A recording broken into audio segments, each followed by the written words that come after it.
सहनौ भुनक्तु सह वीर्यं करवावहै तेजस्विनावधीतमस्तु मा विद्विषावहै।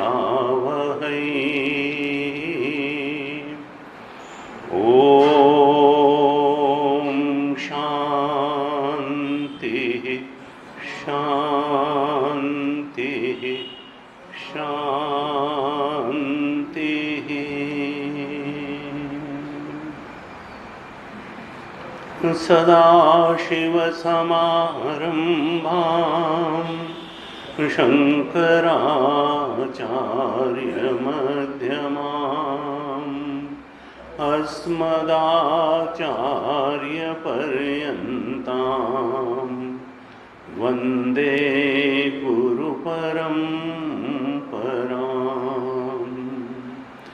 अज्ञानतिमिरान्धस्य ज्ञानाञ्जनशलाकया चक्षुरुन्मीलितं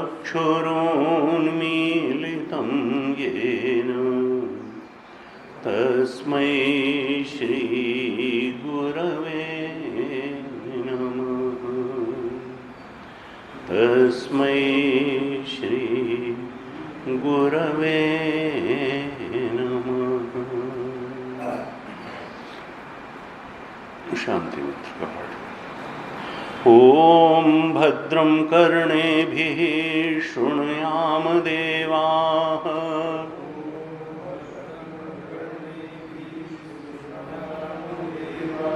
भद्रं पश्येमाक्षभिर्यजत्राः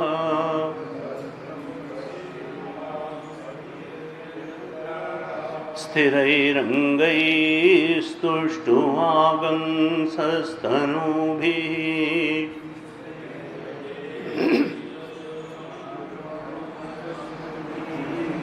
व्यशेम देवहितं यदायुः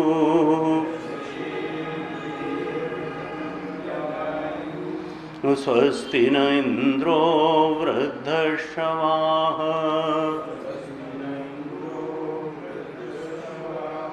स्वस्ति नः पूषा विश्ववेदाः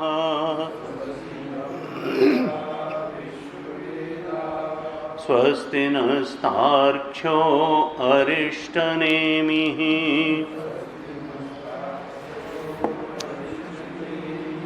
स्वस्ति नो बृहस्पतिर्दधातु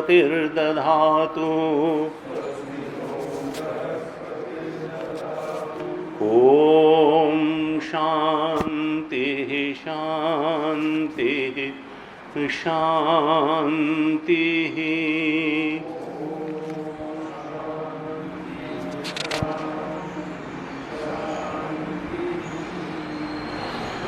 दूसरे मुंडक के दूसरे खंड के पहले मंत्र से पाठ करते हैं। 2-2-1। आविः सन्निहितं गुहाचरं नाम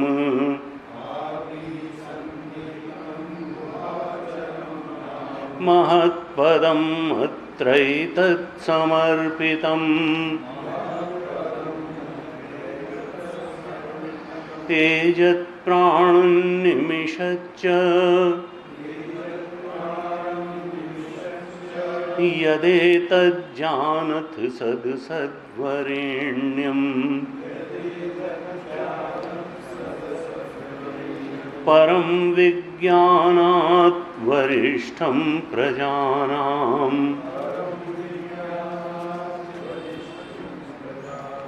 यदर्चिमद्यद् अणुभ्यो अणु च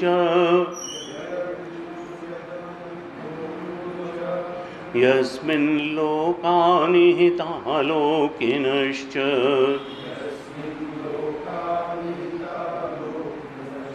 तदेतदक्षरं ब्रह्म सप्राणस्तदुवाङ्मनः तदेतत् सत्यं तदमृतं तद्वेद्धव्यं सौम्य विद्धि धनुर्गृहीत्वा उपनिषदं महास्त्रम्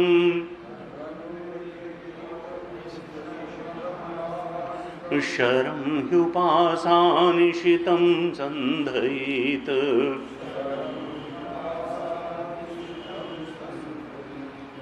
आयम्य तद्भावगतेन चेतसा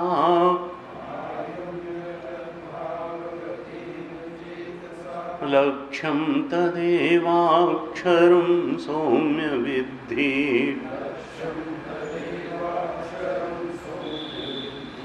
प्रणवो धनुः शरो ह्यात्मा ब्रह्म तल्लक्ष्यमुच्यते अप्रमत्तेन वेद्धव्यम् शरवत्तन्मयो भवेत् यस्मिन् द्यौः पृथिवी चान्तरिक्षम् ओतं मनः सह प्राणैश्च सर्वैः तमेवैकं जानथ आत्मानम् अन्यावाचो विमुञ्चथ अमृतस्येषु सेतुः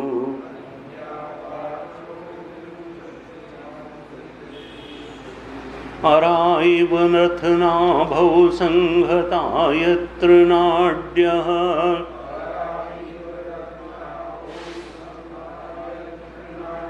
स एषोऽन्तश्चरते बहुधा जायमानः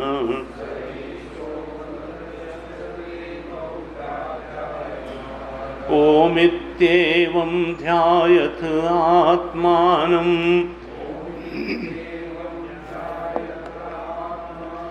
स्वस्ति वः पारायतं सः परस्तात् यः सर्वज्ञः सर्ववित् यस्यैष महिमा भुवि दिव्ये ब्रह्मपुरे ह्येषः प्रतिष्ठितोऽन्ये व्योम यः सर्वज्ञः सर्ववित् यस्यैष महिमा भुवि दिव्ये ब्रह्मपुरे ह्येषः व्योमन्यात्मा प्रतिष्ठितः मनोमयः प्राणशरीरनेता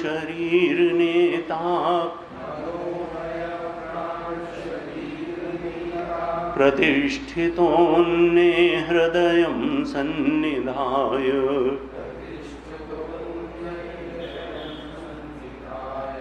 तद्विज्ञानेन परिपश्यन्ति धीराः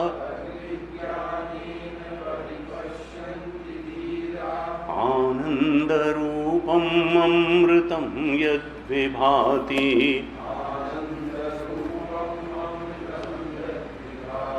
भिद्यते हृदयग्रन्थिः छिद्यन्ते सर्वसंशयाः क्षीयन्ते चास्य कर्माणि तस्मिन् दृष्टे परावरे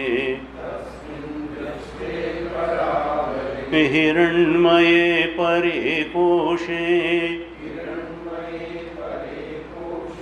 विरजं ब्रह्म निष्कलम् तच्छुभ्रं ज्योतिषां ज्योतिः तद्यदात्मविदो विदुः न तत्र सूर्यो भाति न चन्द्रतारकम्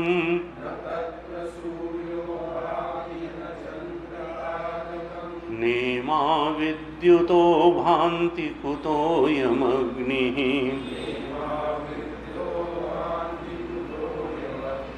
तमेव भान्तमनुभाति सर्वम् तस्य भासा सर्वमिदं विभाति ब्रह्मैवेदममृतं पुरस्तात् ब्रह्म पश्चात् ब्रह्म दक्षिणतश्चोत्तरेण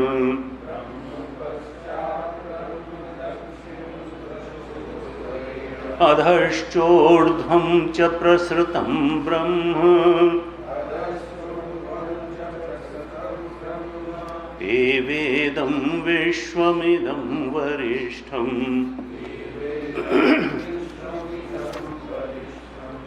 तीसरे मुंडक के पहले खंड का भी थोड़ा पाठ करते हैं। द्वा सुपर्णा सयुजा सखाया समानं वृक्षं परिषस्व जाते तयोरन्यः पिप्पलं स्वाद्वत्ति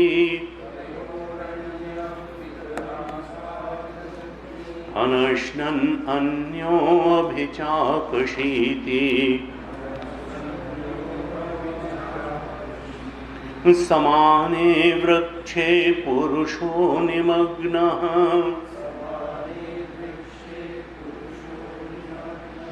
अनीशया शोचति मुह्यमानः जुष्टं यदा पश्यत्यन्यमीशम् अस्य महिमानमिति वीतशोकः यथा पश्यः पश्यते रुक्मवर्णम्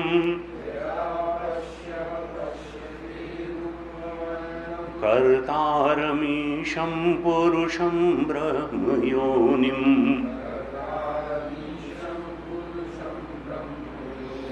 तदा विद्वान् पुण्यपापे विधूय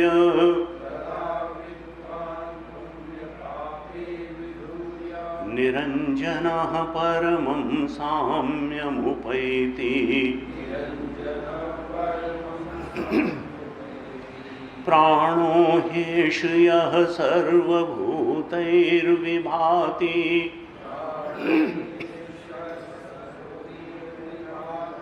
विजानन् विद्वान् भवतेनातिवादी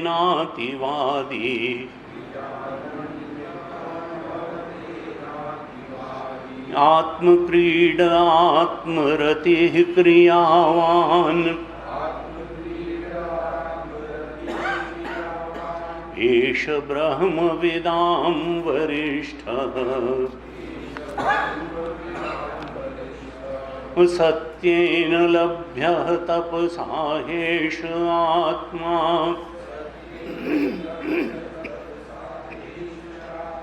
सम्यक् ज्ञानेन ब्रह्मचर्येण नित्यम् अन्तः शरीरे ज्योतिर्मयो हि शुभ्रः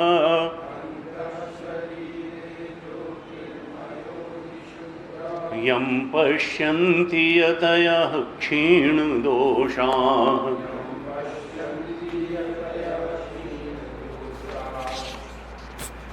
सत्यमेव जयते नानृतम् सत्येन पन्था विततो देवयानः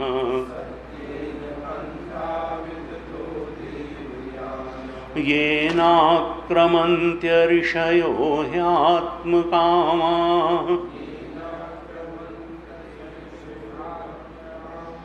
यत्र तत्सत्यस्य परमं निधानम्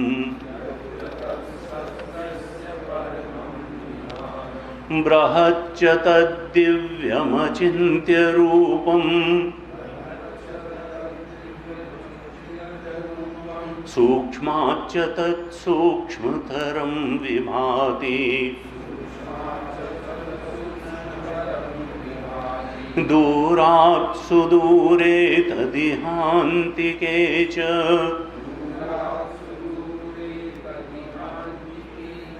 पश्यत्स्विहैव निहितं गुहायाम् न चक्षुषा गृह्यते नापि वाचा नान्यैर्देवैस्तपसा कर्मणा वा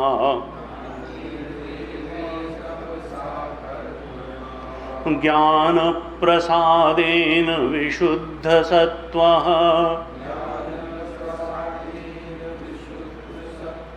ततस्तु तं पश्यते निष्कलं ध्यायमानः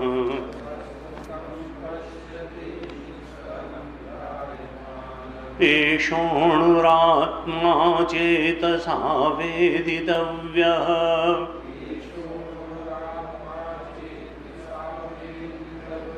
यस्मिन् प्राणः पञ्चधा संविवेश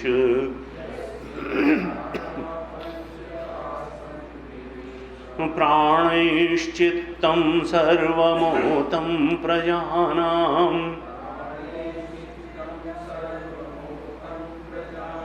यस्मिन् विशुद्धे विभवत्येष आत्मा यं यं लोकं मनसा संविभाति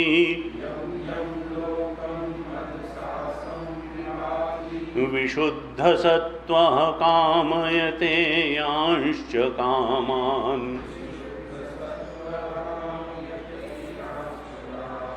तं तं लोकं जयते तांश्च कामान्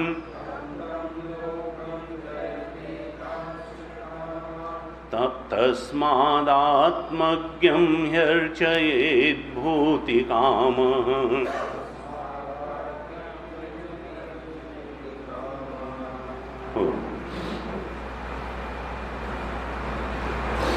अंतिम मंत्र जो हमने पढ़ा बड़ा प्रकाश डालने वाला है। आध्यात्मिक साधना और आध्यात्मिक उन्नति के संबंध में उपनिषद तो परम प्रमाण है, इससे बड़ा कोई प्रमाण न कोई संत इससे बड़ा प्रमाण है और न कोई डीलिट या डीएससी या कोई भी लौकिक डिग्रीधारी इससे बड़ा प्रमाण है। क्या कहते हैं? यम यम लोकम मनसा संविभाति।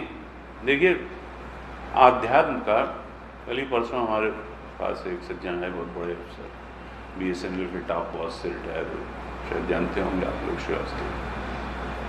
उन्होंने कहा भाई हम तो जो है वो देवरा बाबा के पास जाते थे और हम तो यही समझते थे कि अब आध्यात्मिक व्यक्ति का या बाबा का यही मतलब है कि उनसे जो है प्रार्थना करी जाती है और वो पूरी कर देते हैं। उनसे कुछ मांग लिया जाता है और वो आशीर्वाद वगैरह देते हैं, और उससे जो है बस यही, और क्या। उनको कोई आइडिया ही नहीं था कि कोई जीवन का लक्ष्य आत्मज्ञान या ब्रह्मबोध भी हो सकता है, और उसके लिए सत्कर्म और उपासना से होते हुए एक राजमार्ग है जिसका अनुसरण किया जाता है। कई लोग सोचते हैं भाई हमारे गुरु जी हैं वृंदावन में, और वो जो है वो भाई सूक्ष्म शरीर देख लेते हैं, सूक्ष्म जगत को देख लेते हैं। तो आपको 10 साल हो गए, हमारे एक मित्र हैं बहुत बड़े पद पर हैं, आपको कुछ सूक्ष्म जगत की बातें दिखाई देती हैं? हमने कहा हमको अपनी बुराइयां ही आज तक ठीक से न दिखाई दी, सूक्ष्म जगत की बात क्या कहें दिखाई देता है। दूसरे का देखने से क्या होगा, अपना सूक्ष्म जगत देखो, दिखाई देता है कि नहीं दिखाई देता है। अपनी वृत्तियां दिखाई देती हैं कि नहीं दिखाई देती हैं। उन वृत्तियों में कौन से विषय आते हैं, ये दिखाई देते हैं कि नहीं दिखाई देते हैं। और उसमें जो खराब विषय हैं उनको दूर करने की सामर्थ्य हमारे अंदर है या नहीं है। साधना का पथ ये है, या साधना का पथ जो है वो उनके घर में कौन सा भूत बाहर बैठा हुआ है और कौन सा अंदर कमरे में साया टहल रहा है, ये सब देखना कोई आध्यात्मिक मार्ग है। लेकिन नहीं, जिसकी महत बुद्धि जहाँ बैठ जाए उसको हटाना। मुंडे मुंडे मतिर भिन्ना, अब उनको वही लगता है कि वही आध्यात्म में बढ़ा हुआ व्यक्ति है जो इस प्रकार के आशीर्वाद दे सकता है और इस प्रकार के जो है भूत प्रेत बाधा नष्ट कर सकता है, या नौकरी को ठीक रख सकता है, व्यवसाय को ठीक रख सकता है। और यही काम है आध्यात्मिक लोगों का, और क्या काम है कि उनसे कुछ अगर परेशानी आए जिसका निदान हमारे पास न हो, हमारी सामर्थ्य में न हो, तो फिर हम उनके पास जाएं और वो कुछ आशीर्वाद दें और वो ठीक हो जाए। हमने कहा भाई देखो ये तो जो है ऐसे ही बातचीत में निकल गया, न कर्मणा न प्रजा धने न त्यागे नहीं के अमृतत्व। तो उनके साथ एक ये है कि वो लिख लेते हैं हर चीज़ को, रिटायर हुए 10 साल हुए, लेकिन कोई उनको बात अपील करी तुरंत कागज़ निकाल के उसको लिखते हैं और फिर कहते हैं कि कहाँ से। तो एक बार उन्होंने कहा, फिर परसों फिर आए कि भाई वो कहाँ का था, हमारे पास एक उपनिषद की किताब है और हमने देखा कि उसमें वो था ही नहीं। हमने कहा ये कैवल्य, कहें हाँ उसमें कैवल्य उपनिषद नहीं है। हमने कहा भाई ये कैवल्य उपनिषद की उक्ति है और उपनिषद की उक्ति परम प्रमाण होती, बात तो ठीक है। हमने कहा ये साफ साफ कहता है कि देखो प्रजया और धनेन, और इसके लिए कर्म करने में ही आदमी जो है जिंदगी निकाल देता है। पत्नी अच्छी हो जाए, परिवार अच्छा हो जाए और वो सब बच्चे बढ़िया से सेटल हो जाएं, और उसके लिए धन की आवश्यकता है, बहुत जितना हो सके धन भी आ जाए, तो कर्मणा धनेन, और इसके लिए कर्म की जरूरत होगी। और साहब उपनिषद कहता है कि देखो यहीं तक जीवन का अर्थ मत मान लेना, क्योंकि इन तीनों से जो सबसे बड़ी चीज है वो प्राप्त नहीं होगी। वो कैसे प्राप्त होगी, वो तो त्यागे नहीं के, वो तो वैराग्य से प्राप्त होगी, त्याग से प्राप्त होगी। उसके लिए वैराग्य पुष्ट करना होगा। लेकिन फिर कई बार लोग सोचते हैं कि नहीं नहीं, देखिए व्यावहारिक समस्याएं भी जीवन में हैं। अब परिवार अगर है तो परिवार ठीक चलना भी चाहिए, नौकरी अगर है तो ठीक चलनी भी चाहिए, बिजनेस है तो ठीक, ये भी नहीं कि इसका कोई महत्व ही नहीं है। भाई शरीर चलाने में, जीवन चलाने में, इस स्थूल शरीर को चलाने में तो इसका महत्व है ही। और इसके लिए उपनिषद में ये जो हमने अंतिम मंत्र पढ़ा, इसमें श्रुति माता कहती हैं कि ऐसा नहीं है कि आध्यात्मिक रूप से बढ़े हुए व्यक्ति के पास कोई आशीर्वाद देने की ताकत नहीं होती है। वो आपकी कामनाओं को पूरी कर भी सकता है, ऐसा नहीं है। कहा यम यम लोकम, और अपनी कामनाओं को भी पूरी कर सकता है। क्या कहते हैं 10वें अंतिम मंत्र में जो हमने अभी पढ़ा, यम यम लोकम मनसा संविभाति। वो जो भूतिकामः है, वो जो विशुद्ध सत्व है, वो जो आत्मज्ञानी है, वो अपने लिए जिस जिस चीज की कामना करता है वो भी पूरी हो जाती है, और दूसरे के लिए जिस जिस चीज की कामना करता है वो भी पूरी हो जाती है। एक तरह से बड़ा आश्वासन श्रुति दे रही है, क्योंकि जीवन में परेशानियां तो आती हैं, और ऐसी भी आती हैं जिनका स्वयं निदान व्यक्ति नहीं कर पाता है। श्रुति माता कहती हैं कि तस्माद आत्मज्ञम हर्चेत भूतिकामहम्, हे साधक, हे भक्त, अगर तुम्हारे अंदर कोई इतनी कामना है जो दूर ही नहीं हो रही है और उसको पूरा करना तुम्हारे जीवन चलाने के लिए बहुत आवश्यक है या प्रतिबंधी है दूर करने के लिए, तो तुम आत्मज्ञानी की पूजा करो, अर्चना करो। आत्मज्ञम हर्चेत भूतिकाम, अपनी कामना को पूरी करने के लिए आत्मज्ञानी की पूजा करे। कौन? ऐश्वर्य कामी। इससे तुम्हारी कामना भी पूरी हो जाएगी। कहा आत्मज्ञानी अपने लिए अगर किसी लोक की, किसी भोग की कामना करता है तो वो पूरी हो जाती है। अब अपने लिए आत्मज्ञानी क्या भोग की कर, सारी कामना छोड़ करके तो वो आत्मज्ञानी बना, तो अपने लिए किसी संसारी भोग की कामना तो करेगा नहीं। गुरुदेव जैसी ही कामना करेगा कि भाई 30 देशों में फैल जाए और इतने सेंटर बन जाएं और इतने हम ब्रह्मचारी वगैरह, स्वामी वगैरह कर दें, जिससे कि उपनिषद और गीता का जो आत्मज्ञान है वो अच्छे ढंग से समाज में फैल जाए। और आत्मज्ञानी की कामना कोई सांसारिक भोग परक तो होगी नहीं। लेकिन देखिए आत्मज्ञानी थे तो उनकी कैसे पूरी हुई सारी कामनाएं। समाज के लोक संग्रह के लिए लोकहित की ही कामना उनकी रही होगी, लेकिन कितनी पूरी हुई। ये उपनिषद का मंत्र कैसा आश्वासन देता है कि ये मत समझना कि तुम सांसारिक संदर्भों में कहीं से पीछे रह जाओगे। आत्मज्ञ की सारी कामनाएं जो वो अपने बारे में करता है या समाज के बारे में जो भी कामना करता है वो पूरी होती है, और अगर अपने किसी भक्त अनुयायी के लिए करता है तो वो भी पूरी होती है। और इसलिए कहा कि तस्मात् आत्मज्ञम हर्चयेत भूतिकामः। अगर कोई कामनाएं हैं, चाहे तो परलोक की कामना या इस लोक की कामना, तो फिर आत्मज्ञानी की अर्चना करने से वो कामनाएं पूरी भी हो सकती है। गुरु जी कहते थे देखो, इसीलिए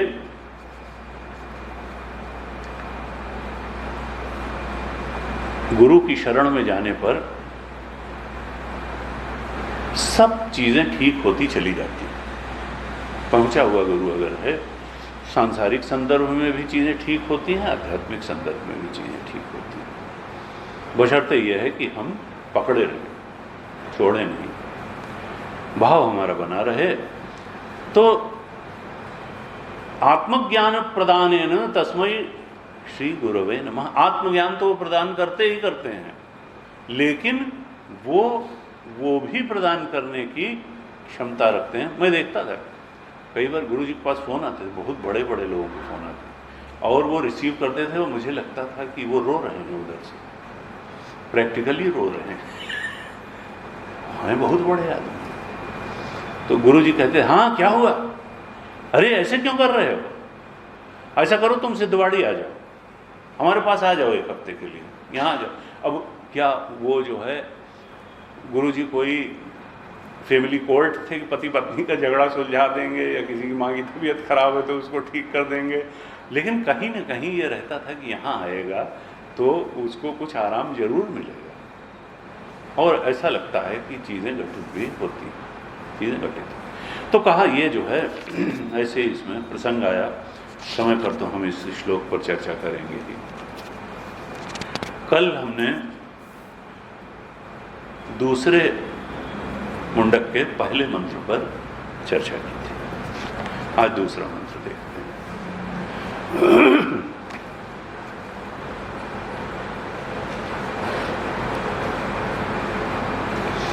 कहा कि दूसरे मंत्र में क्या कहते हैं, यद अर्चिमत यद अणुभ्यो अणुच यस्मिन् लोका निहिता लोकिनश्च तदे तदक्षरम ब्रह्म स प्राणस्तदु वांग मनः तदेतत् सत्यम तद अमृतम तद वेद्धव्यम सौम्य विद्धि। यद अर्चिमत यद अणुभ्यो अणुच, श्रुति माता कहती हैं वो जो अक्षर ब्रह्म है देखिए, हमने जैसे पहले मंत्र में ही चर्चा की थी कि ये जो मंत्र अभी चल रहे हैं ये सब शब्दानुविद्ध समाधि के लिए हैं, अर्थात इनके एक एक शब्द को लेकर के और मन में ध्यान करना है, निधिध्यासन करना है, गहराई से एक एक शब्द पर चिंतन करना है और तब ये शब्द अपना अर्थ खोल देंगे भाव के रूप में, अनुभूति के रूप में, और वो अनुभूति अंततः आत्मस्थिति रूप में ही होगी, आत्मज्ञान रूप होगी, आत्मसत्य रूप होगी और आत्मानंद रूप होगी, अर्थात उससे बड़ा कुछ भी नहीं। कहा यदर्चिमत अणुभ्यो अणुच, वो जो अक्षर है, जो सत्य है, जिस पर बताया था कि अध्यात्म का भी आश्रय है, अधिभूत का भी आश्रय है और अधिदैव का भी आश्रय है, जो सर्वाश्रय है, जो सब कुछ का आश्रय है, वह अक्षर ब्रह्म कैसा है? इस मंत्र में कहते हैं अर्चिमत, वह अक्षर ब्रह्म वो अर्चिमत है। बार बार ये विभिन्न शब्दों से श्रुति इस बात को बताना चाह रही है कि वो प्रकाशत स्वरूप है, वो चिन्मय है। पहले क्या बताया था कि वो दिव्यो ह्यमूर्ता पुरुषा है, वो दिव्य है अर्थात प्रकाशत स्वरूप है। पहले मंत्र में कहा आविहि, आविहि का अर्थ भी था प्रकाशमान, दिव्य का अर्थ भी था कि प्रकाशमान है, और अब एक तीसरा शब्द दे दिया। दो शब्द पहले दे चुके हैं और पहला लक्षण यही बताते हैं, दिव्यो ह्यमूर्ता पुरुष। अभी बताया था आविहि सन्निहितम गुहाचरम नाम, आविहि प्रकाशमान है, दिव्य है अर्थात प्रकाशमान है। अब यहां कहते हैं अर्चिमत अर्थात दीप्तिमत है, प्रकाशमान है। जैसे कोई ज्ञान दीप हो, प्रकाशित, बुद्धि को प्रकाशित कर देता है, इंद्रियों को प्रकाशित कर देता है, सारे जगत को प्रकाशित कर देता है। जो ज्ञानात्मक सत्ता है, सब कुछ को प्रकाशित करने वाली सत्ता है, वो तो वही आत्मा है, वही ब्रह्म है। अभी हमने पढ़ा कि न तत्र सूर्यो भाति न चंद्र तारे। देखो, वो ये जो सूर्य, चंद्रमा और अग्नि का प्रकाश है, ये उसको प्रकाशित नहीं कर सकता है, बल्कि तमेव भान्ति अनुभाति सर्वम, उसके चमकने से ही, उसके प्रकाश से ही सब कुछ प्रकाशित होता है। बुद्धि में भी अगर जानने की ताकत आ रही है, बुद्धि अगर ज्ञान से प्रकाशित है, तो वो प्रकाश आत्मा से ही आ रहा है, वो बुद्धि का नहीं है प्रकाश। उसको प्रकाश, बुद्धि को प्रकाश देने वाला आत्म तत्व है, नेत्र को देखने की सामर्थ्य देने वाला, नेत्र को ज्योति देने वाला आत्म तत्व है, कान को सुनने की ताकत देने वाला आत्म तत्व है, इंद्रियों को और बुद्धि को और इनसे प्रकाशित जगत के विषयों को प्रकाशित करने वाला भी आत्म तत्व। उसके अलावा कोई प्रकाशक है ही नहीं, उसके अलावा किसी में प्रकाशित करने की सामर्थ्य नहीं है, उसके अलावा अपना प्रकाश किसी का नहीं है, उधार का लिया हुआ प्रकाश है।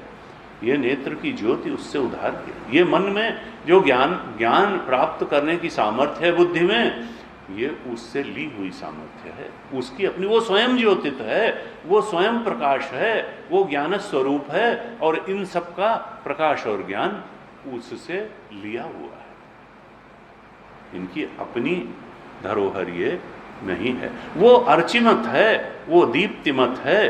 भाष्यकार ने भाष्य लिखा, कहा किंच यद अर्चि दीप्तिमत, दीप्ति आदित्यादि दीप्यते इति दीप्तिमत ब्रह्म।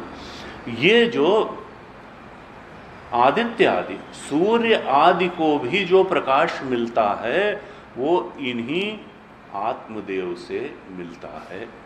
इसी ब्रह्म से सूर्य आदि को भी प्रकाश मिलता है। ये सबसे अधिक चिन्मय तत्व है, चिन्मयता, ज्ञान स्वरूपता, प्रकाश स्वरूपता इसकी अपनी है। कहा सूर्य की सिद्धि इसी ब्रह्म चेतन से होती है। अगर आत्मचेतन बुद्धि को प्रकाश न दे और फिर इंद्रियों को, इस आंख को देखने की ताकत न मिले तो सूर्य होता रहे।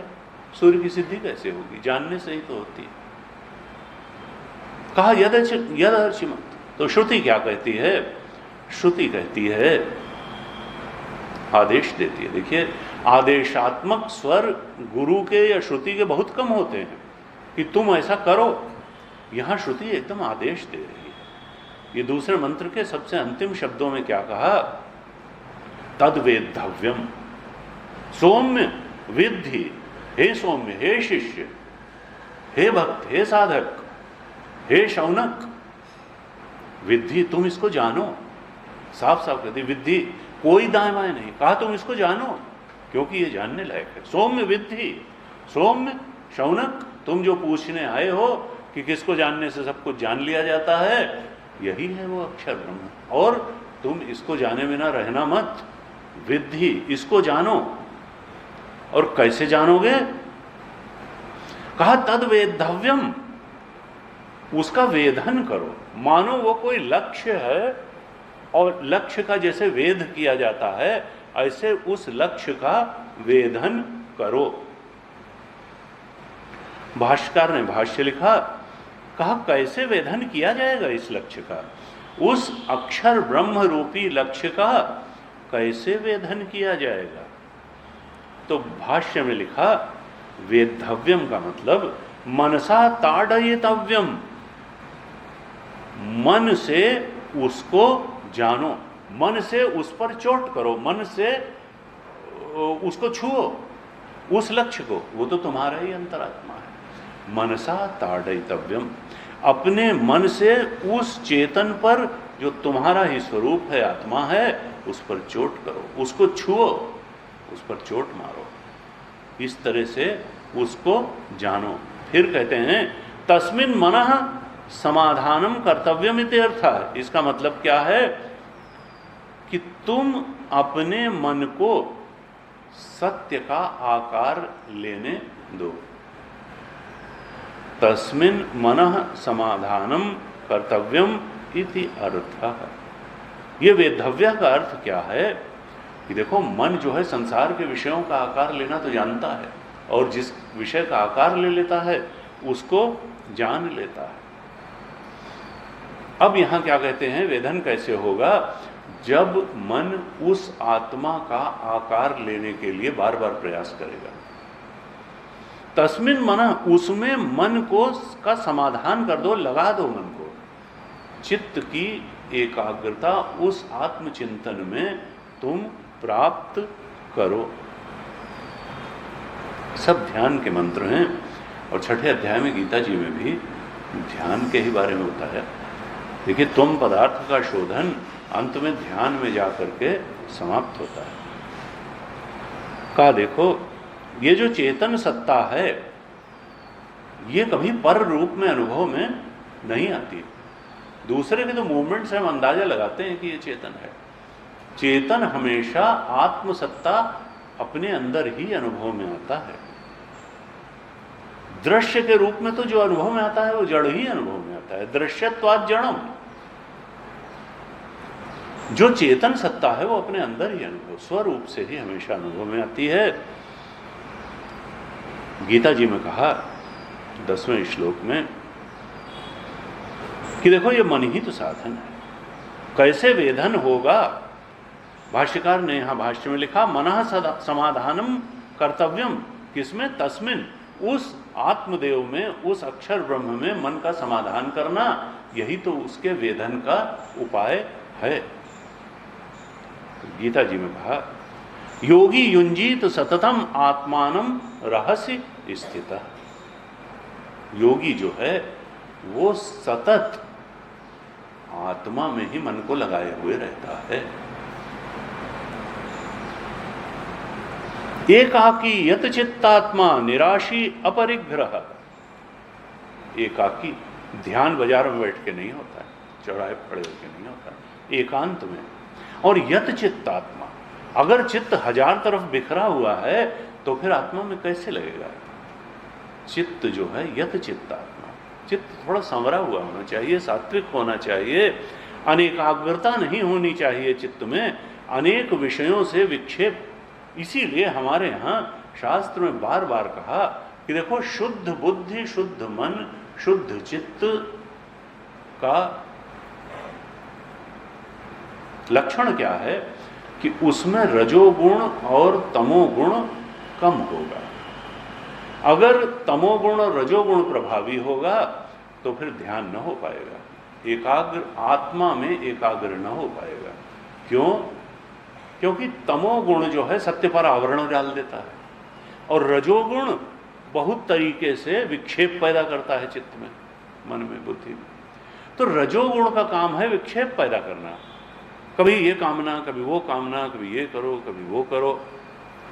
तो रजोगुण विक्षेप पैदा करेगा और तमोगुण सत्य पर आवरण कर देगा। यही तो माया के दो लक्षण हैं जो आदमी को सत्य को पहचानने नहीं देते। आवरणात्मिका माया है और सृजनात्मिका माया है। सत्य पर तो आवरण डालती, वो उसका तमोगुण का स्वरूप है माया का। जो आवरणात्मिका है, जो आत्म सत्य पर, जो सच्चिदानंद हम है, उस पर आवरण डाल देती है। और सृजनात्मिका यानी विक्षेप पैदा करके अनेक अनेक इच्छाएं उत्पन्न करने लगती है, उसको कर्म में लगा देती है। तो ये जो तमोगुण और रजोगुण है, माया के जो ये दो स्वरूप हैं, आवरणात्मक स्वरूप और सृजनात्मक स्वरूप, इच्छाओं के रूप में पता नहीं कितने इच्छाओं का, उससे इच्छा प्रेरित कर्मों का, उससे कर्म से मिले हुए भोगों का सब सृजन कर देती है। तो कहा कि देखो, यत चित्तात्मा, कुछ ऐसा करो, ऐसा जीवन बनाओ कि जिससे रजोगुण और तमोगुण चित्त में कम हो जाएं। कहा यत चित्तात्मा, और जब ये कम हो जाएंगे तो कामनाएं ही कम हो जाएंगी। निराशी, इसकी भी आशा लगाई, इसकी भी आशा जीवन में कम से कम हो जाएगी। आवश्यकता आधारित जीवन हो जाएगा, कामना आधारित जीवन नहीं रह जाएगा। निराशी यानी आशी नहीं रह जाएगा। निराशी अर्थात आशा बहुत नहीं लगाएगा कि ये भी मिले, ये भी मिले। निराशी। और कैसे कहा? अपरिग्रह, कम बातों में, कम चीज़ों में ही काम चलाने की आदत पड़ जाएगी। कहा देखो, साधक के लक्षण बताए, जब तमोगुण रजोगुण कम होगा, यत चित्तात्मा हो जाएगा तो निराशी हो जाएगा, कामनाएं कम हो जाएंगी और अपरिग्रह हो जाएगा, कम में काम चलाने वाला हो जाएगा। और तब सतत आत्मानम रहस्य स्थिता, तभी आत्मा में लगातार मन को लगाने की सामर्थ्य आ जाएगी। कहा यही उस अक्षर ब्रह्म के वेधन का तरीका है। तद वेद्धव्यम का देखो, यदर्चिमद यद अणुभ्यो अणुच, ये तुम, श्रुति कहती हैं, आदेश करती हैं कि हे सौम्य, तुम उस परम सत्य का, उस ब्रह्म तत्व का वेधन करो, अपने मन को उस परम सत्य में समाहित करो, अपने मन को तदाकार बनाओ। तुम तो उस सत्य का, उस परम सत्य का ध्यान करो। कहा लेकिन ध्यान कब करोगे? उसके लक्षण तो मालूम हो, तब तो निधिध्यासन करोगे कि भाई वो है कैसा। तो एक एक चीज का ध्यान करना शुरू करोगे। चिंतन, ध्यान का मतलब चिंतन। वेदांत में ध्यान का मतलब होता है चिंतन, यानी सजातीय वृत्ति प्रवाह, वृत्ति का उपयोग करके उसी लक्ष्य का लगातार चिंतन करना, निधिध्यासन। सजातीय वृत्ति प्रवाह, वृत्ति चाहे बदलती रहे लेकिन उसका विषय आत्मा ही रहना चाहिए। कहा वेधन करो, चिंतन करने के लिए, लगातार चिंतन करने के लिए, सतत आत्मानम रहस्य स्थितः, ऐसा करने के लिए उसके लक्षण तो मालूम होने चाहिए। इसलिए वेद्धव्यम के को आधार देने के लिए शब्दानुविद्ध समाधि को आधार देने वाले जो शब्द हैं उनका विवरण दे रही श्रुति माता। कि शब्द तो होंगे तब तो शब्दानुविद्ध समाधि होगी, तब तो एक एक शब्द पर सजातीय वृत्ति प्रवाह होगा, चिंतन होगा। तो पहला जो उसका लक्षण दिया, कहा यद अर्चिमत, वो दीप्तिमत है, वो चिन्मय है। हम जब ध्यान करने बैठे तो इसी रूप में गुरु जी कहते थे, देखो इसको जो है, ये जो सब हैं, ये उपनिषद के मंत्र, ये समाहित चित्त में ही उपनिषद की भाषा उतरती है, और हमको इसको अपने अंदर देखते हुए चलना चाहिए। अगर केवल हम अर्थ जान करके बैठ जाएंगे तो बहुत लाभ होगा नहीं। हमको अपने अंदर इसको दिखाई पड़ना चाहिए कि हाँ, यही तो चेतन है, और इसी की चेतना से बुद्धि, इंद्रियां, सूर्य, अग्नि सब प्रकाशित हैं। यह चीज हमको ध्यान में दिखाई पड़नी चाहिए, और केवल मंत्र का अर्थ नहीं। इसको तो कहा, देखो जो जो भाव से तुम तत्व को देखते हो, तत्व उसी उसी भाव से तुमको दिखने लग जाता है। ये बात गौड़पादाचार्य जी ने मांडूक्य कारिका में कही। कहा यम भाव दर्शयेत यस्य तम भावम समुपैति सह, वो जो ब्रह्म तत्व है, वो जो आत्म तत्व है, यम भावम दर्शयेत यस्य, तुम उसको जिस भाव में देखते हो, तम भावम समुपैति सह, उसी भाव में वो तुमको दिखाई देने लगता है। तुम उसको संसार के रूप में देखोगे वैसा, तुम उसको राग के रूप में देखोगे राग के रूप में, द्वेष के रूप में देखो, शत्रु के रूप में देखोगे शत्रु। इसीलिए कहते हैं गुरुदेव बार बार गीता भाष्य में, अपनी गीता की टीका में लिखते हैं, जो जैसा सोचता है वो वैसा ही बन जाता है। तो इसलिए खराब बात मत सोचो, बहुत विषय चिंतन मत करो, आत्मचिंतन करो, सत्य चिंतन करो, सर्वोच्च चिंतन करो, क्योंकि जैसा तुम सोचोगे वैसे ही बन जाओगे। ये विचार में बहुत ताकत होती है। हम सोचते हैं कि ऐसे ही जो भी आया वही सोचने लग गए, ना ना, अपने चिंतन पर बहुत ध्यान रखना चाहिए। अभ्यास योग युक्तेन चेतसा नान्यगामिना परमं पुरुषम दिव्यम याति पार्थ अनुचिंतयन्। देखो ये चिंतन करते करते ही परम पुरुष के बोध में प्रतिष्ठित हो जाता है। लेकिन तुम उसका चिंतन करो तो, शब्दानुविद्ध समाधि करो तो, उसका चिंतन अगर करोगे तो तुम उस अपने को अपने अंदर ही उसको पालोगे, और जिसने अपने अंदर पा लिया वो सबके अंदर पालेगा और संसार में पालेगा। लेकिन पहले तो अपने अंदर ही पाना पड़ेगा, पहले बाहर नहीं, पहले तो अपने अंदर ही पाना पड़ेगा, फिर बाहर भी है। कहा कि यम यम भाव दर्शयेत यस्य तम भावम समुपैति सह, जो जिस भाव से इस तत्व को देखता है उसी भाव का आकार लेकर के ये तत्व उसको दिखाई देने लगता है।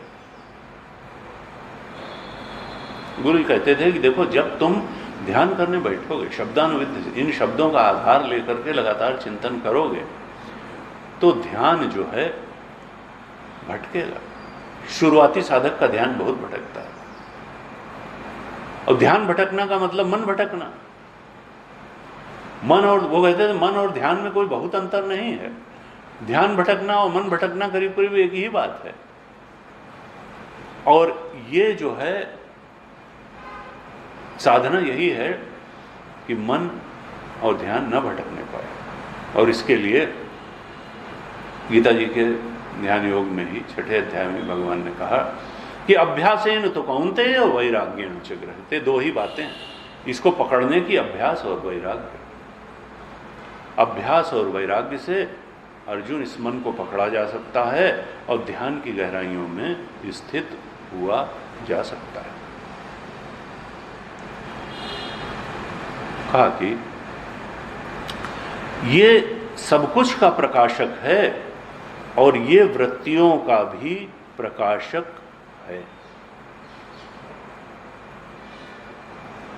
यद अर्चिमत अणुभ्यो अणुच, ये दीप्तिमत है, ये चिन्मय है, ये प्रकाश स्वरूप है। और दूसरा लक्षण क्या बताते हैं, अणुभ्यो अणुच, ये तो छोटा से छोटा है।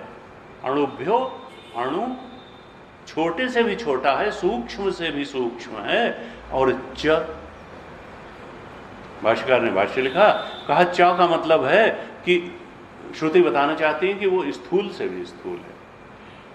अणोरणीयान महतो महीयान, दूसरी श्रुति में कहा ही गया अणोरणीय, वो छोटे से भी छोटा है। तुम जितने छोटे की कल्पना करोगे वो उससे भी छोटा है, और तुम जितने बड़े से बड़े की कल्पना करोगे वो उससे भी बड़ा है। भाष्यकार ने भाष्य लिखा, किंच यद अणुभ्य श्यामाकादिभ्य अपि अणुच सूक्ष्म। एक सांवा एक अनाज होता है, अनाज का एक दाना होता है जिसको चावल की तरह गांव में पहले कहाँ इतना गेहूं और चावल होता था, तो सांवा को चावल की तरह उबाल करके व्रत वगैरह में खाते थे, बहुत छोटा दाना उसका होता है। भाष्यकार ने लिखा कि वो जो सांवा का दाना होता है उससे भी समझ लो ये आत्मतत्व सूक्ष्म है, छोटा है। सांवा के दाने से भी छोटा है, और पृथ्वी सबसे स्थूल है। देखिए, हमने एक दिन बताया था कि स्थूल का मतलब क्या होता है, जो जितनी ज़्यादा इंद्रियों से पकड़ में आए वो उतना स्थूल है, और जो जितनी कम इंद्रियों से पकड़ में आए वो उतना सूक्ष्म है। तो पृथ्वी जो है 5 इंद्रियों से पकड़ में आती है, तो कहा कि वो पृथ्वी से भी स्थूल है, पृथ्वी से भी और सांवा से भी सूक्ष्म है, पृथ्वी से भी स्थूल है। दूसरी तरफ क्या कहना चाह रहे हैं कि श्रुति जो है वो हमारे मन में सत्य की कोई कल्पना नहीं बनने। असल में ये जो छोटे और बड़े की कल्पना है ये भी उन आत्मदेव पर ही आधारित है। श्रुति हमारी जितनी कल्पनाएं हैं वो सब कल्पनाएं हैं, मान्यताएं हैं, और वो कैसा है, वो तो बस है। ये जो छोटे बड़े की कल्पना है, छोटा बड़ा क्या होता है, देश में ही तो होता है। देश में कोई छोटा है, कोई बड़ा है, काल में कोई सीमित है, कोई अनंत है, कोई बहुत छोटा है, मच्छर मक्खी 2-3 और कोई भाई अनंत 1000 साल लगेगा।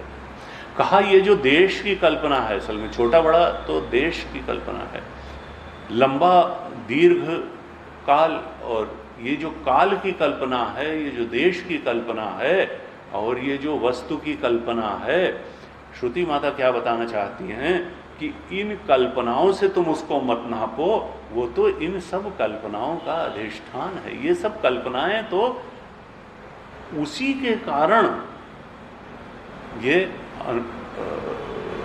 ये कल्पनाएं प्रकाशित होती हैं। असल में वहाँ ये सब कल्पनाएं लीन हो जाती हैं, वहाँ इन कल्पना का कोई स्थान है नहीं।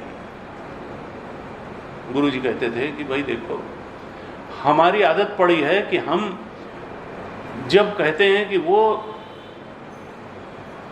सबसे बड़ा है, तो हमको आकाश स्पेस मालूम है सबसे बड़ा, तो हम सोचते हैं वो आकाश का भी अधिष्ठान है तो वो आकाश से भी बड़ा होगा। ऐसा कॉन्सेप्ट बनाने की कोशिश करते हैं कि वो चेतन का बड़ापन कैसा होगा कि वो बहुत स्पेस में फैला होगा और स्पेस से भी बड़ा होगा। कहा ऐसा नहीं है, असल में स्पेस एक कल्पना है और उस कल्पना का वो अधिष्ठान है। काल भी एक कल्पना है और उस कल्पना का अधिष्ठान वो है। वस्तुओं की कल्पना है, उन सब वस्तुओं का अधिष्ठान है, वो इन सारी कल्पनाओं से परे है। इसलिए श्रुति बार बार विरोधी शब्दों का इस्तेमाल करती हैं कि वो हमारी कोई एक धारणा, कोई एक वृत्ति, कोई एक कल्पना नहीं बनने देना चाहती हैं। वस्तु क्या का देखो, हम हर चीज को वृत्ति के माध्यम से तो जानते हैं। आकाश की भी तो एक वृत्ति ही बनती होगी अंदर, तब तो आकाश को जान पाते हैं। अगर वृत्ति न बने तो हम जान ही न पाए। जिस चीज की वृत्ति नहीं बन सकती है उसको हम नहीं जान सकते हैं। तो आकाश की भी एक वृत्ति बनती होगी तभी हम आकाश को जान पाते हैं। वृत्ति के अलावा हम असल में चीजों को तो जानते नहीं। वो चेतन जब विषयाकार होता है तो उसी को हम जानते हैं। हमारा ज्ञान वृत्ति ज्ञान तक सीमित है। और वो वृत्ति कैसे बनती है? या तो संस्कार या वासना से कोई विषय आए, या इंद्रिय संवेदन से कोई विषय आए, कान से आए, आंख से आए, स्पर्श से आए, गंध से आए। या तो इंद्रिय संवेदन के माध्यम से कोई विषय आए तब वो वृत्ति बनती है, या संस्कार वासना से कोई विषय आए तो वृत्ति बनती है। और उस विषय का आकार कौन लेता है? चेतन। चेतन ही जब उस विषय का आकार लेता है तब वो वृत्ति होती है, और उसी वृत्ति को हम जानते हैं, और जिसका आकार ले लेता है उसको जान लेते हैं। अब अगर हम देखें अपने अंदर कि इंद्रिय संवेदन से या वासना से कोई विषय आ गया और वृत्ति ने और चेतन ने उसका आकार ले लिया, तो विषय का आकार लिया हुआ चेतन वृत्ति बन गया। एक घड़ा बाहर है, एक मित्र बाहर है। घड़ा काहे का बना हुआ है? मिट्टी का। घड़े का उपादान कौन है? मिट्टी। और वो जो मित्र है बाहर, उसका उपादान क्या है? वो काहे का बना हुआ है? पंचभूत का। हमने उसको कब जाना? जब वो बाहर का घट वृत्तिस्थ घट हो गया तब हमने उसको जाना। वो बाहर का मित्र जब वृत्तिस्थ मित्र हो गया तब हमने उसको जाना। ये बाहर का घट जो था ये तो मिट्टी का बना हुआ था। ये जो वृत्तिस्थ घट है ये काहे का बना हुआ है? मिट्टी का बना हुआ है। वो चेतन का बना हुआ। वहां तो उपादान चेतन के अलावा कुछ है ही। जो बाहर का घट था, जो भूताकाश में स्थित घट था, वो तो मिट्टी का बना हुआ था। लेकिन जो वृत्तिस्थ घट था जिसको हमने जाना, वो उसका उपादान कारण कौन था? चेतन। वो तो चेतन का है। जो भूताकाश में स्थित बाहर स्थित हमारा मित्र था वो तो पंचभूत का बना हुआ था। लेकिन जो वृत्तिस्थ मित्र था जिसको हमने जाना, वो तो चेतन का बना। उसका उपादान कारण कौन था? कहा वो तो उसका उपादान कारण तो चेतन ही था। इसका मतलब क्या था? जिसको हमने जाना, जिस घड़े को, जो वृत्तिस्थ घड़ा था, जो वृत्तिस्थ मित्र था, वो चेतन के अलावा कुछ और था? उपादान कारण तो चेतन ही था। एक आकार ही तो था। तो आकार कोई तत्व होता है? आकार कोई तत्व थोड़ा होता है। यानी कितना बड़ा इल्यूजन है। केवल चेतन को जाना था, लेकिन आसक्ति के कारण, संग के कारण, एक उस विषय में फंस जाने के कारण जो चीज वहां वास्तव में थी, चेतन ही चेतन था, केवल एक आकार ही तो लिया था घड़े का। उस चेतन पर दृष्टि नहीं जाती है और घड़े और मित्र पर दृष्टि चली जाती है, और उसी में आसक्त हो जाते हैं, उसी के लिए रोने गाने लगते हैं, उसी के लिए सब कुछ करने लगते हैं। जबकि वो वहां था क्या? न वहां, वो तो आकार था। चेतन ने एक आकार लिया था। वृत्तिस्थ घड़े में चेतन के अलावा कुछ था नहीं। वृत्तिस्थ मित्र में चेतन के अलावा कुछ था नहीं। कहीं मित्र का आकार था, कहीं घट का आकार था। चेतन में वास्तव में तत्वतः कोई परिवर्तन भी नहीं हुआ था, केवल एक आकार ले लिया था। कभी घड़े का आकार ले लिया था, कभी मित्र का आकार ले लिया था, और वो आकार लेने में तत्व में कोई भी परिवर्तन नहीं हुआ था। चेतन घड़े का आकार लेने में भी उतना ही चेतन था, और मित्र का आकार लेने में भी उतना ही चेतन था। बिना तत्वतः परिवर्तन कुछ हुए ही उन्होंने ये आकार ले लिया था, और हम आकार को ही सत्य मान करके और उसी में फंस गए। हम आकार को ही सत्य मान लेते हैं, उसमें आसक्त हो जाते हैं, उसमें उसका संग कर बैठते हैं, उसमें फंस जाते हैं। जो परम सत्य है, जो चेतन है, जो वास्तव में उस वृत्तिस्थ घट और वृत्तिस्थ मित्र का उपादान है, और जिसके अलावा वहां कुछ है ही नहीं, उधर ध्यान ही नहीं जा पाता है। इसीलिए केनोपनिषद ने कहा प्रतिबोध विदितम मतम अमृतत्वम। अरे एक एक वृत्ति में उसका बोध हो रहा है उस चेतन का। तुम जरा देखो तो, थोड़ा विषय से ध्यान हटा करके उस आकार, उस रूप से ध्यान हटा कर देखो तो वहां चेतन के अलावा कुछ है ही नहीं। जिसको तुम जानते हो, तुम तो आकार में ही फंस जाते हो। आकार में फंस जाते हो। वहाँ तो परम सत्य वृत्ति में वास्तव में जो सत्य है वो तो चेतन के अलावा कुछ है ही नहीं। कहा चेतन जब विषय के अनुसार बरतने लगता है, अर्थात कभी मित्र का स्वरूप ले लेता है, कभी घट का स्वरूप ले लेता है, तो वो आकार लेने से वो विकारी नहीं हो जाता है। विषय के अनुसार जब बरतता है चेतन, विषय के अनुसार जब आकार लेता है, तो कोई वो विकारी होकर के वो आकार नहीं लेता, वो तो वैसा का वैसा तत्वतः कोई परिवर्तन थोड़ा होता है, विकारी नहीं हो जाता, वो तो जितना सत्य है वैसा ही बना रहता है। इस प्रकार से हमको थोड़ा सा ध्यान करना चाहिए, अपनी दृष्टि बनानी चाहिए, खुले आंख से भी बनानी चाहिए, बंद आंख से भी बनानी चाहिए। वेदांत नहीं कहता कि बंद आंख का ध्यान ही ध्यान है, हमारी दृष्टि ही ऐसी बननी चाहिए कि खुली आंख में भी वास्तव में तत्व तो चेतन ही है। क्या कहते हैं, यदंचिमत यद अणुभ्यो अणुच, वो छोटे से छोटा है, बड़ा से बड़ा है। और अणु का मतलब क्या है कि वो गुणातीत है, क्योंकि गुण होगा तो कुछ ना कुछ तो उसमें होगा। गुणातीत भी है, निर्गुण भी है, और वो गुणागार भी है। सारे गुण उसी पर आश्रित हैं, हमेशा दोनों चीजें हमारे यहाँ भगवान कृष्ण आए, गुणागार भी है, सब गुण उन पर आश्रित हैं और वो गुणातीत भी है। दोनों बातें श्रुति कहती है। वो सूक्ष्म भी है अर्थात निर्गुण भी है, गुणातीत भी है, और सारे गुणों का आश्रय भी वही है, वो गुणागार है। कहा यस्मिन लोका निहिता लोकिनश्च, सारे के सारे लोक उसी में आश्रित हैं।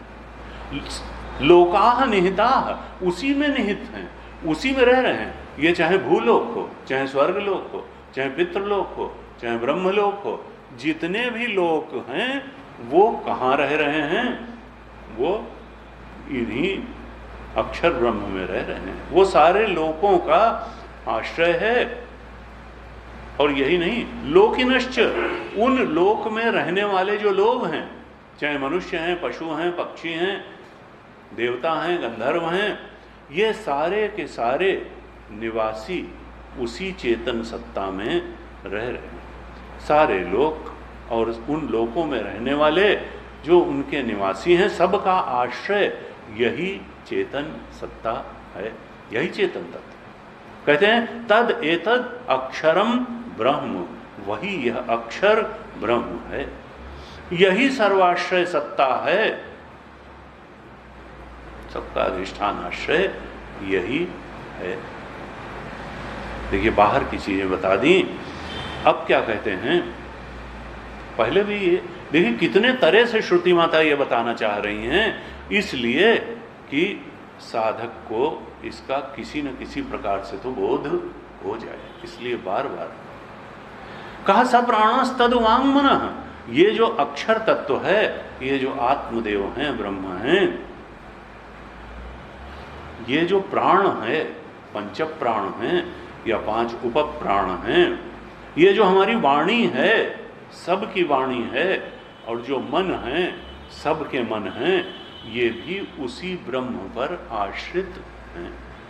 यही प्राण, यही ये जो वाणी है, प्राण है, ये भी उसी अक्षर तत्व पर आश्रित। सब प्राणस तद्वाङ्मनः, प्राण वाणी मन सब उसी चिन्मय तत्व पर आश्रित हैं। और आश्रित क्या है, सत्य तो वही है। असल में वह चिन्मय आत्मा ही मन के रूप में भी अनुभव में आ रहा है, वाणी के रूप में भी अनुभव में आ रहा है, और प्राण के रूप में भी अनुभव में, तत्वतः तो उसके अलावा कुछ है नहीं। इस रूप में भी अगर अनुभव में आ रहा है, प्राण वाणी और आत्मा के रूप में, तो वो चिन्मय आत्मा ही इन रूपों में भी अनुभव में आ रहा है, तत्वतः यही है। कहा तदेतत् सत्यम, ये जो अक्षर तत्व है, ये जो चिन्मय आत्मा है, यही सत्य है, और कुछ सत्य नहीं है। तद एतत् सत्यम, भाष्यकार ने भाष्य लिखा, कहा कि देखो सत्य का अर्थ क्या है, कहा अवितथ। अवितथ सत्य की परिभाषा दी अवितथ। वितथ का मतलब क्या होता है कि जो बदल जाए, जो विकारग्रस्त हो जाए, जो एक रस न रहे, वो वितथ। वितथ जो बदलने वाला है उसको कहते हैं वितथ। विकारग्रस्त। इस संसार में सब कुछ बदलने वाला है, सब कुछ विकारग्रस्त हो जाता है। 2 दिन कमरा साफ न करिए, धूल हो जाएगी। महीने भर बंद कर दीजिए, दीमक लग जाएगी, जाले लग जाएंगे। हर चीज जो है वो यहाँ विकारग्रस्त हो जाती है और हर चीज बदलने वाली है। बदलने वाली है, विकारी हो जाने वाली है, एक रस रहने वाली नहीं है यहाँ कोई चीज। कहा अव्यय नहीं है, हर चीज चुक जाती है, व्यय हो जाती है, अव्यय नहीं है। केवल एक अक्षर तत्व ही है, वो आत्मचेतन ही है जो सत्य है। और सत्य के लिए भाष्यकार ने लिखा अवितथ, अर्थात जो एक रस है, जो अविकारी है, जो अव्यय है, वो केवल चेतन आत्मा ही है। वही चेतन तत्व है जो न बदलता है, जो न विकारग्रस्त होता है, जो चुकता भी नहीं, अव्यय रहता है और एक रस रहता है। कहा ऐसा वो चिन्मय आत्मा तद एतत् सत्यम, वही सत्य है। ये शब्दानुविद्ध समाधि के सब लक्षण हैं कि हमको ये देखना पड़ेगा अपने अंदर कि हाँ सब कुछ बदलने वाला है, सब कुछ विकारग्रस्त होने वाला है, सब चीज कोई एक रस नहीं रहता, न मन रहता है, न बुद्धि रहती है, न शरीर रहता है, न इंद्रिय, वही एक रस है। वो जानने वाला जो तत्व है, चेतन तत्व है, चिन्मय आत्मा, वही एक रस है। फिर कहते हैं तद अमृतम, अमृत। भाष्यकार ने कहा अमृत का मतलब क्या है? अविनाशी, जिसका नाश नहीं होता वही अमृत। अविनाशी वही है, बाकी सब विनाशी है। वही एक है जो अविनाशी है, कहा वो अमृतम है। कहते हैं वो जो विनाशी है, सत्य है, तद वेद्धव्यम सौम्य, उसी लक्ष्य का वेधन करो। सौम्य विद्धि, तुम उसको जान ही लो, क्योंकि सत्य तो वही है। और कैसे जानो? इन लक्षणों के आधार पर शब्दानुविद्ध समाधि करके उसको जान लो। और एक बार अगर जान लिया तब फिर क्या है कि यत्र यत्र मनोयाति तत्र तत्र समाधया, शास्त्र में कहा। यत्र यत्र, एक बार अगर उसको जान लिया ठीक तरह से, तो फिर जहां जहां मन जाएगा समाधि टूटेगी नहीं, वहां वही वही तो दिखेगा, बाकी सुपर इम्पोजिशन दिखेगा। यत्र यत्र मनोयाति तत्र तत्र समाधया, जहां जहां मन जाएगा समाधि नहीं छूटेगी। लेकिन क्या एक दिन में हो जाएगा? कहा नहीं, समय लगेगा। लेकिन ये जो ध्यान करना है इन लक्षणों के आधार पर, गीता जी में कहा योगो अनिर्वर्ण चेतसा, न उकताए हुए चित्त से ये ध्यान अवश्य करना चाहिए। ये ध्यान की साधना साधक तुमको बिल्कुल रस लेकर के प्रेम से करनी चाहिए, न उकताए हुए चित्त से करनी चाहिए। कहा ये साधना साथ जाएगी, अगर यहां नहीं भी पूरी हुई तो अगले शरीर में साथ जाएगी। गीता जी के 6ठे अध्याय में कहा तत्र तम बुद्धि संयोगम लभते पौर्वदेहिकम, जब अगले शरीर में ये जाएगा तो वहां ये बुद्धि संयोग उसको प्राप्त हो जाएगा। तत्र तम बुद्धि, जहां साधना यहां छूटी है इस शरीर में, अगले शरीर में वहीं से ABCD से नहीं शुरू होगी। तत्र तम बुद्धि संयोगम लभते पौर्वदेहिकम यतते च ततो भूयः संसिद्धो पूर्वनंदन, वहां। और यतते कैसे? कहा हिरे पूर्वाभ्यासेन तेनैव हिरेते ही अवशोपि सा, वो जो योग भ्रष्ट यहां से जितनी योग की साधना करके अगले शरीर में जाएगा, वो अवश्य हुआ सा अपने योग के संस्कारों को लेकर के जाएगा और मानो उन संस्कारों के द्वारा अवश्य हुआ सा वो आगे की साधना में बढ़ता चला जाएगा। लोगों को लगेगा कि ये कर क्या रहा है, और उसको भी लगेगा कि ये मैं कर क्या रहा हूँ, लेकिन भाई वो तो योग के संस्कार उससे ढकेल करके और आगे उसको बढ़ा ही देंगे। गीता जी में कहा, पूर्व जन्म में किए हुए अभ्यास के कारण कौन्तेय, हे अर्जुन, पूर्वाभ्यासेन तेनैव, छठे अध्याय का 44वां श्लोक, पूर्वाभ्यासेन तेनैव ह्रियते ही अवशोऽपि सः। वो जो योगी पूर्व जन्म में साधना करके आया है वो आकर्षित हो जाएगा उसी अभ्यास में, अपने पूर्व जन्म के अभ्यास के कारण आगे की साधना में स्वतः आकर्षित हो जाएगा।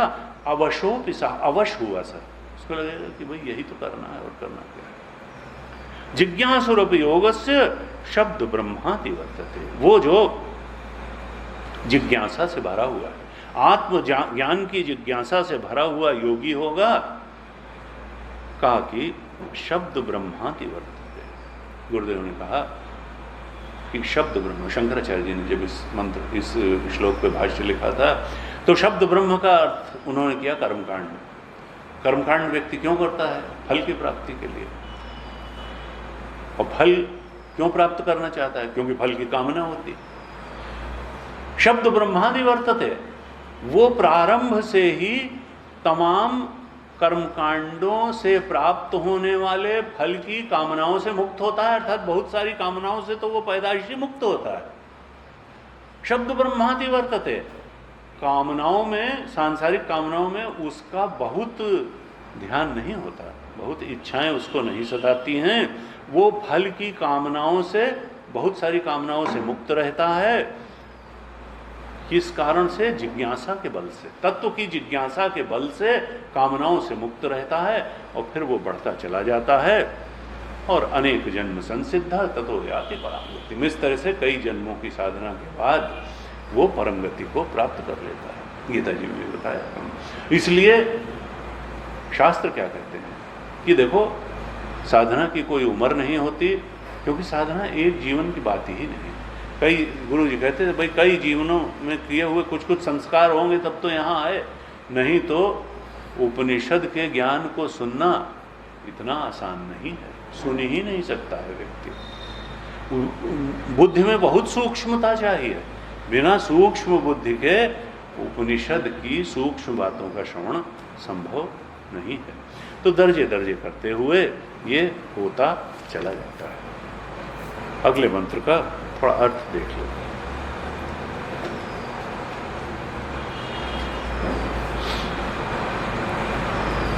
तीसरे और चौथे मंत्र में क्या कहती हैं? श्रुति कहती हैं, धनुर्गृहीत्वा औपनिषदम महास्त्रम शरम ही उपासः निशितम संधयेत आयम्य तद्भावगतेन चेतसा लक्ष्यम तदेवाक्षरम सौम्य विद्धि। प्रणवो धनु शरो ह्यात्मा ब्रह्म तल्लक्ष्यमुच्यते अप्रमत्तेन वेद्धव्यम शर्वतन्मयो भवेत्। श्रुति कहती है, हे साधक,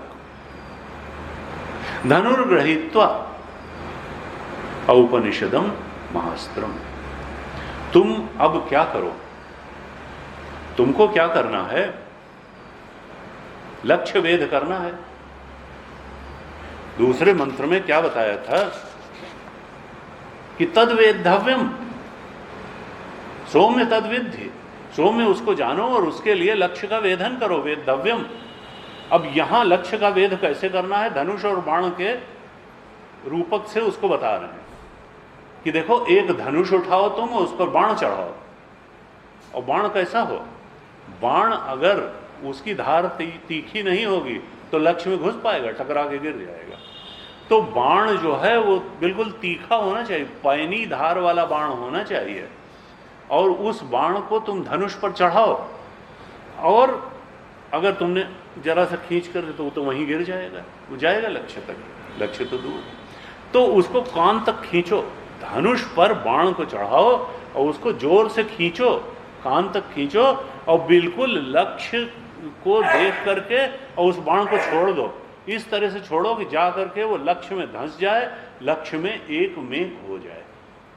इस तरह से अगर तुम लक्ष्य का वेधन करोगे तो समझो कि तुमको वही वेद्धव्यम हो जाएगा। विधि जानने का अर्थ लक्ष्य वेधन करना है। इस तरह से लक्ष्य का वेधन करो। धनुष उठाओ, उस पर बाण चढ़ाओ और बाण को पहले नुकीला कर लेना और उसके बाद कान तक उसकी डोरी खींचना और लक्ष्य बिल्कुल स्पष्ट हो कि कहाँ जो है मारना है उसको, और बस छोड़ो बाण और जा करके उसमें धंस जाएगा लक्ष्य में, और बस तुम्हारी जीत हो जाएगी। तुम्हारा लक्ष्य वेद हो गया, जान लिया तुमने आत्मदेव। अब इसमें रूपक में धनुष क्या है, बाण क्या है, कान तक खींचना क्या है, लक्ष्य क्या है, ये बताते हैं। क्या बताते हैं कि वो धनुष जिसको तुमको उठाना है, कहा प्रणवो धनु। चौथे मंत्र को पढ़ेंगे। प्रणवो धनु, जो ओंकार है वही धनुष है। धनुष क्या है? प्रणवो धनु। प्रणव जो है, जो ओंकार है, ओंकार ही धनुष है। ओंकार धनुष है। और बाण क्या है? कहा शरो ही आत्मा, ये जो जीवात्मा है यही बाण है। अपने आप को चढ़ा लो, अपने आप को ही उस ओंकार रूपी धनुष पर चढ़ा लो। प्रणवो धनु, ओंकार तो धनुष है और ये जो जीवात्मा है, जीव है, वही शर है, बाण है। शरो ही आत्मा, जीव जो है, जीवात्मा ही बाण है और ओंकार धनुष है। और लक्ष्य क्या है? कहा ब्रह्म तल लक्ष्यम उच्यते, ब्रह्म ही लक्ष्य है, ओंकार धनुष है, जीव बाण है और लक्ष्य ब्रह्म है। अब बाण की तेजी कैसे होगी? बाण को तीक्ष्ण कैसे बनाएंगे? तीसरे मंत्र में कहा था धनुर्गृहीत्वा औपनिषदम महास्त्रम। ये जो धनुष है, ओंकार रूपी धनुष है, ये महान अस्त्र है। शस्त्र का मतलब होता है जो तलवार है, जो हाथ में लेके लड़ा जाता है, गदा है। और शस्त्र क्या होता है कि जो फेंक करके, जिससे बाण को फेंक दिया जाता है। तो कहा ये जो उपनिषद में प्रतिपादित जो ओंकार रूपी धनुष है, हे साधक, इसको तुम ग्रहण कर लो, गृहीत्वा, और उस पर जो है बाण को चढ़ा दो। शरम, लेकिन शरम कैसा हो? निशितम, जो संधायित करोगे, जिस बाण को चलाओगे, धनुष पे चढ़ाओगे, वो तीक्ष्ण होना चाहिए। तो तीक्ष्ण किस चीज से होगा? कहा उपासा निशितम, उपासना से तीक्ष्ण करो उसको। उपासा निशितम, खूब उपासना करो। उपासना से ये जो तुम्हारा मन रूपी बाण है, असल में जीव क्या है? जीव मन ही है, मन को ही तो फेंकना है, बाकी तो चेतन है, तो मन ही तो तुम्हारा। ये जो वृत्तियां हैं, जो ध्यान भटकता है, ये मन ही तो बाण है। इस मन को उपासना रूपी साधना से बाण तीक्ष्ण करने का मतलब क्या है कि मन को उपासना रूपी साधना से निर्मल बना लो। मन को पवित्र बनाना, निर्मल बनाना, यही तो बाण को तीक्ष्ण करना है। मन को उपासना से उस बाण को तीक्ष्ण बना लो। लेकिन यह ध्यान रहे कि यहां उपासना का मतलब देवोपासना नहीं है। उपासना का मतलब तत्व की उपासना है। बार बार जब हम ध्यान करेंगे सत्य का, तत्व का चिंतन करेंगे तो मन शुद्ध निर्मल बनेगा। तत्व की उपासना, इससे मन पर धार लगाओ, बाण पर धार लगाओ। यहां उपासना का अर्थ क्या है कि उपनिषद सत्य का निरंतर ध्यान करो। यही जो है धार लगाना है, इससे मन रूपी बाण पर इसी से धार लगेगी। उपनिषद सत्य का ध्यान करो। और क्या करो? आयम्य तद भावगतेन चेतसा। आयम का मतलब क्या है कि खींचो, कान तक खींचो, खूब जोर से खींचो उसको। कहा कि खींचना कहाँ से, बाण को खींचने का मतलब क्या है कि अपने मन, इंद्री और अंतःकरण को विषयों से खींच लो, विषयासक्ति से खींच लो, विषय संग से खींच लो, बहुत कामनाओं में जो आसक्ति है वहां से खींच लो। यही खींचना है, डोरी खींचना यही है। अंतःकरण को वहां से खींचो, खूब जोर से खींच लो, इंद्री मन अंतःकरण को विषयों से खींच करके लक्ष्य तद एव अक्षरम, उस अक्षर को ही, ब्रह्म को ही लक्ष्य बना दो। कहा कैसे? चौथे मंत्र के अंतिम लाइन में क्या कहा? अप्रमत्तेन वेद्धव्यम, कैसे वेधन करना है? कहा अप्रमत्तेन। देखो इसमें ढिलाई मत करना, प्रमाद मत करना। पूरे ये नहीं कि थोड़ा सा इधर किया और फिर थोड़ा सा भाई उधर भी कर लिया, ना ना। प्रमादो हुए मृत्यु। सनक सुजाति में सनकादि ऋषि ने कहा प्रमादो वही मृत्यु। देखो प्रमाद मृत्यु है, और हम देखते हैं ये संसार में प्रमाद करने वाला ना सांसारिक उन्नति कर पाता है ना आध्यात्मिक उन्नति कर पाता है। प्रमादो वही मृत्यु, प्रमाद तो मृत्यु है। हमको दो ही तो चीजें हैं, अभ्यासेन तो कौनते वैराग्येण ग्रहित है। वैराग्य का मतलब गलत जगह से हटाना और अभ्यास का मतलब सही जगह लगाना। अप्रमत्तेन का मतलब है वैराग्यवान बनो, अर्थात जहां ऊर्जा का और समय का निवेश व्यर्थ में जा रहा है वहां से हटा लो अपने आप को, वैराग्य करो वहां से। और अप्रमत्तेन, बिना प्रमत्त हुए, बिना प्रमाद के, वेद्धव्यम, वेद करो। कहां? ब्रह्म लक्ष्य हुए वेद करो। और तब क्या होगा? शर्वत तन्मयो भवेत।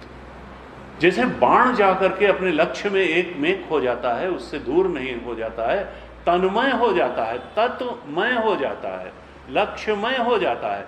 तुम भी उस ब्रह्म के साथ एक मेक हो जाओगे।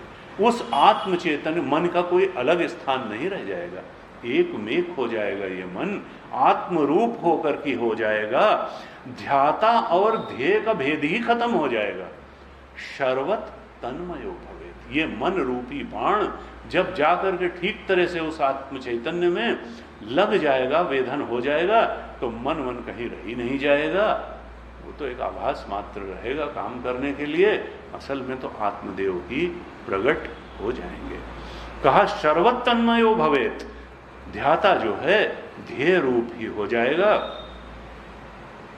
इसी को तुलसी बाबा ने कहा जानत तुम ही हो ही जाएगी। तुमको जान करके तो तुम ही हो जाएगा। आ जाए ओम पूर्णमदः पूर्णमिदं पूर्णात् पूर्णमुदच्यते पूर्णस्य पूर्णमादाय पूर्णमेवावशिष्यते।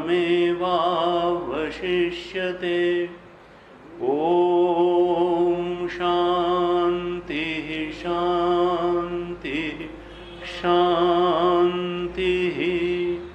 हरि ओम। श्री गुरुभ्यो नमः। हरि ओम।